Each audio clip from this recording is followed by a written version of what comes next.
Mr. Speaker, just briefly, in these proceedings, we are governed by Article 145. And there is a very unique provision in Article 145 that you don't find in legislations to do with even litigation in the courts. But because the makers of this constitution knew that these proceedings are time-bound, there is under Article 145, Sub-Article 5, a very important provision. And I think that article is not there for cosmetic value.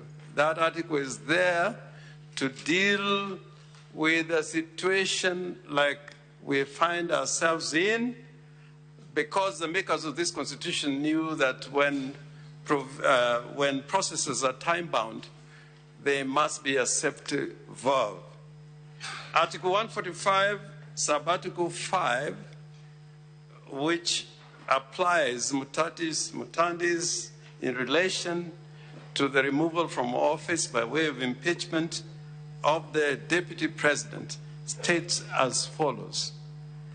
The President, and for that matter, it should be read, the Deputy President, shall they have the right to appear and be represented before the special committee during its investigation.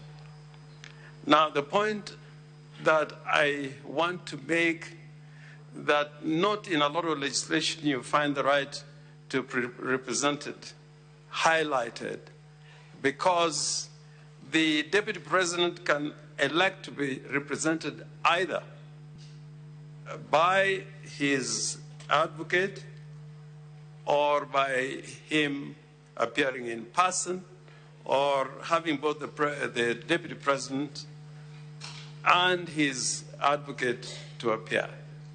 Now, I want to put before the Senate, because a lot of you have this problem a lot of time during the elections. If, in accordance with the election law, you are required to subscribe your nomination papers on a certain day, and you fail it, you're running for president or deputy president, and you're told that you must present your nomination papers on a certain day, as it is there in the law, would you feign sickness and fail to represent your nomination papers on that particular day? And I can tell you, if you fail to do so, the law will not give you any accommodation.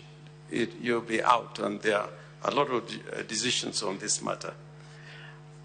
I want to talk to this Senate very frankly, that Senior Counsel Mwite was basically giving evidence. He has not told us where, or if he has told us, the medical institution where the Deputy President is. But for the Deputy President to fail to bring evidence, credible evidence before the House, that he's been admitted, even that evidence that has been admitted to a medical institution, we don't have it. We will rely on the evidence from my senior counsel, Paul Mwite. That is evidence. But in practice, I can say without a fear of contradiction, there are many times where people are represented even in medical documents, and later on they've been found to be fake, if I may use that word. I think that the Deputy President should have done, we should have had one of the doctors here, at least to tell us about his admission and about his condition, because up to 1:15, the Deputy President was here. He was not evacuated from here in an ambulance. And if I can give evidence from the bar, he went to his office, and again, there's no evidence that he was evacuated in an ambulance. He went to Karen Hospital in himself to check at the hospital. So I think our constitutional duty is to live by what the Constitution requires of us. The greatest prejudice, for me, I was looking forward to cross-examine the Deputy President. But unfortunately, the story that has been told does not include cross-examination of the evidence of the Deputy President, which is on record. But because we are time-bound, and as my London friend Eric Gumbo has said, we are prepared to go by the evidence in record. The prejudice is to us. The sickness of the Deputy President is affecting us more because we would want to cross-examine him. But he has evidence in record which we cannot test by the way of cross-examination. And there's no assurance that on Tuesday, the Deputy President would be here. Finally, we can also say from here that there are many cases that have been filed all over, including in Malindi today, that has to do with the proceedings that are going on here.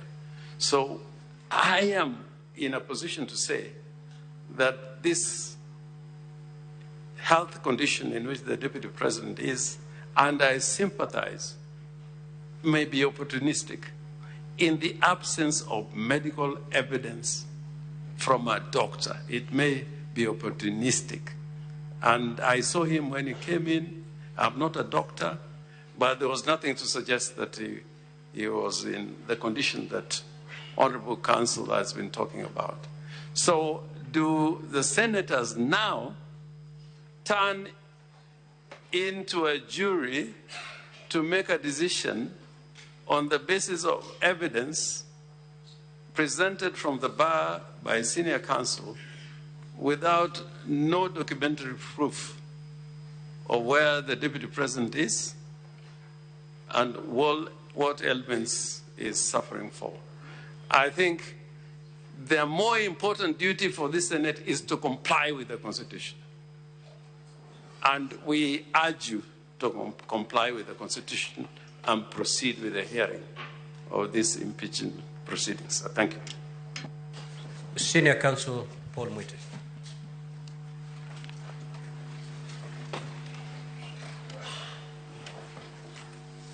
Mheshimiwa Speaker, honorable senators, we all live in Kenya.